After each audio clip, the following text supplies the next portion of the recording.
आपल्या परिसरातील विकासाचा, विचारांचा आणि राजकारणाचा वेध घेणारे आपल्या हक्काचे व्यासपीठ शिवतेज टाइम्स. नवनवीन बातम्या आणि व्हिडिओज पाहण्यासाठी आजच आमच्या शिवतेज टाइम्स या चॅनलला सबस्क्राईब करा आणि बेल आयकॉनवरती दाबा. रोह्यात शिवसेनेला खिंडार, मनोज कुमार शिंदे राष्ट्रवादी. नमस्कार. यावेळची एक अत्यंत मोठी आणि खळबळजनक राजकीय बातमी. रोहा तालुक्यातील ग्रामीण जनतेशी नाळ जोडलेला एक मोठा नेता आता राष्ट्रवादीच्या गोटात सामील झालाय. यामुळे रोहा तालुक्यात शिवसेनेचे वारे पूर्णपणे फिरल्याचे पाहायला मिळत आहे.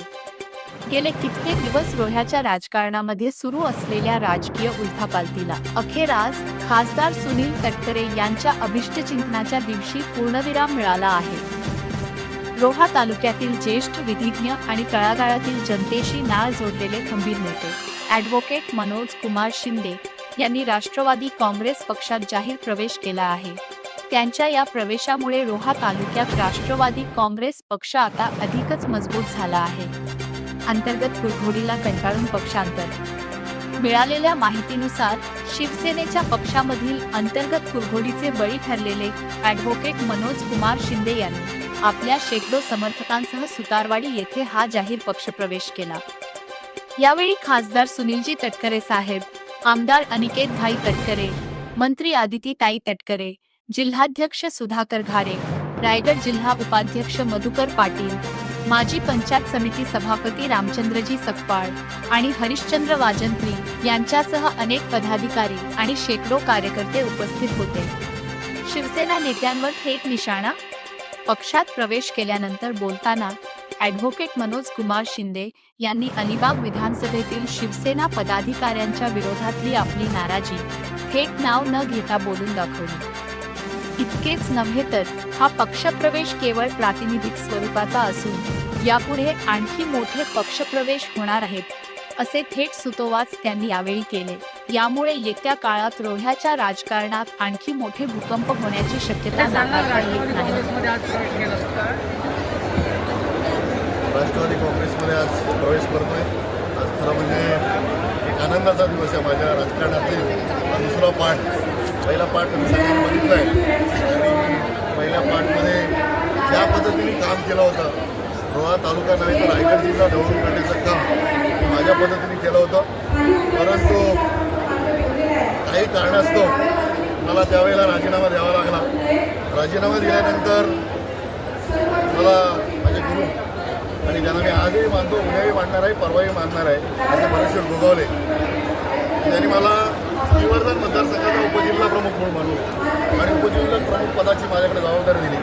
त्यानंतर माझ्यावरती बेकायदेशीरपणे, परत एकदा सांगतोय, बेकायदेशीरपणे कायद्याच्या सचोटीत न बसणारी, ज्याला अधिकार नसलेल्या माणसांनी माझी हकालपट्टी केली आणि हकालपट्टी केल्यानंतर मला माझ्या वरिष्ठांचा आदेश आला की शांत राहायचं आहे. वेट अँड वॉचच्या भूमिकेमध्ये 6 महिने काढले. परंतु 6 महिन्यामध्ये माझ्या वेगवेगळ्या प्रकारची बदनामी करण्याचा प्रयत्न केला आणि या बदनामी करत असताना मला विविध पक्षातील लोकांनी मला या 7 महिन्याच्या कालावधीत मला आधार दिला. विशेष करून सांगतो, बरेचसे गोगावले असतील, सुनील तटकरे साहेब असतील, आदितीताई असेल, जयंत भाई असतील, चित्रलेखा पाटील असतील, अस्वाद पाटील असेल, अस्वाद पाटील साहेब असतील, पंडित शेठ असतील, या असंख्य सांगितल्या वरिष्ठ नेत्यांनी मला सांगितलं की तुझ्यासारखा कार्यकर्त्यावरती जर अशा प्रकारचे आरोप करणारा जर माणूस असेल किंवा तुला अशा प्रकारे त्यांनी माझं काम बघितलेलं होतं आणि म्हणून त्यांनी माझ्या पाठीवरती थाप सगळ्यांनी ठेवली.